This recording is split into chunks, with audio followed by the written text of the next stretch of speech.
আগের দিন ভিডিওতে আপনাদেরকে দেখালাম আমাদের নিউ ইয়ারের পার্টিতে কী কী খাবার দাবার ছিল। তো খাবার দাবার তো শুধু থাকলেই হবে না, সেগুলোকে আমাদেরকে আবার সবাইকে খেতে হবে।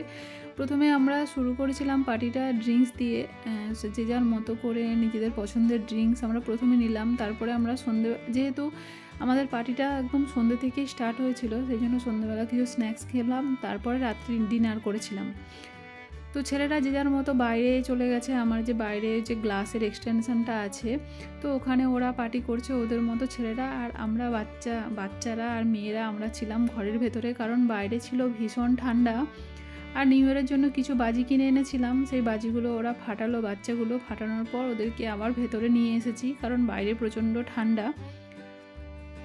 তো যেহেতু নিউ ইয়ারের পার্টি, সেহেতু তো একটু নাচা গানা হবেই। আমরা মেয়েরা বাচ্চারা সবাই ভেতরে একটু ডান্স করছিলাম। এরপরে আমাদেরকে তাড়াতাড়ি খাওয়া দাওয়া করে বেরোতে হবে বাজি ফাটানো দেখতে। তো এখানে খুব সুন্দর ফায়ার ওয়ার্ক হয় নিউ ইয়ারে, তো সেটাই দেখতে যাব আমরা। এখন সবাই আমরা ডিনার করতে বসে গেছিলাম, কারণ সন্ধেবেলা এত বেশি খাওয়া দাওয়া হয়েছে, তারপরে আর কারোরই ডিনার করার ইচ্ছে ছিল না, কিন্তু তবুও তাড়াতাড়ি করে খেতে হবে, কারণ আমাদের 12টার আগে খাওয়া দাওয়া শেষ করে আমরা যাব বাজি ফাটানো দেখতে। তো একটা ব্রিজের ওপরে যাব আমরা, আমাদের বাড়ি থেকে কিছুটা দূরে। তো ওখানে খুব সুন্দর, ওখান থেকে বাজি ফাটানোটা দেখতে পাবো। তো দেখুন এখন আমরা চলে এসেছি ব্রিজের ওপরে, আর এখন রাত 12টা, মানে বাড়ি থেকে আস্তে আস্তে রাত 12টার বেশি হয়ে গেছে, আর দেখুন ফায়ার ওয়ার্ক স্টার্টও হয়ে গেছে।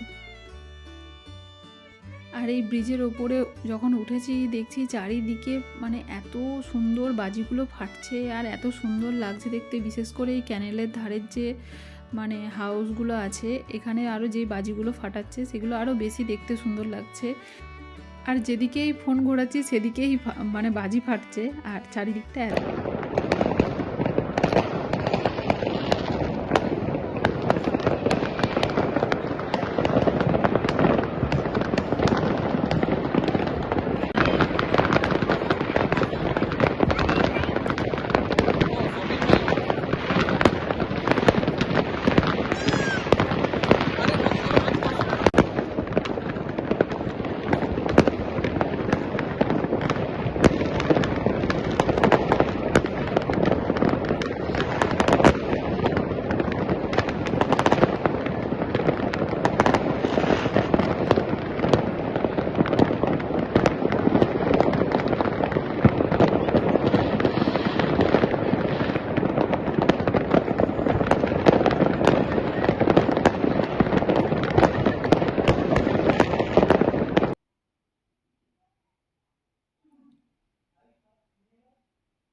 এবার ব্রিজের ওপর থেকে বাজি ফাটানো দেখে আমরা বাড়ির দিকে রওনা দিয়েছি। তো বাড়ির যে আমাদের যে পাড়াটা ছিল, সেই পাড়াটাতে এত বাজি ফাটছে এখানে, তো প্রায় রাত্রি 2-3টে পর্যন্ত বাজি ফাটানো হয়েছিল ওই দিন।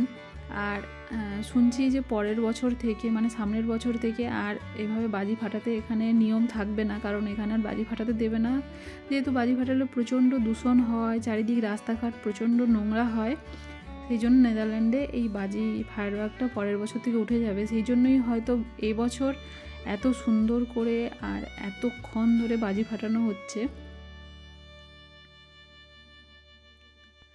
আর বাজি ফাটানো দেখে যখন আমরা বাড়িতে আসি, বাড়ির জানালা দিয়ে যখন বাইরেটা ভিডিও করছি, তখন প্রায় রাত্রি মানে 2টো বেজে গেছে।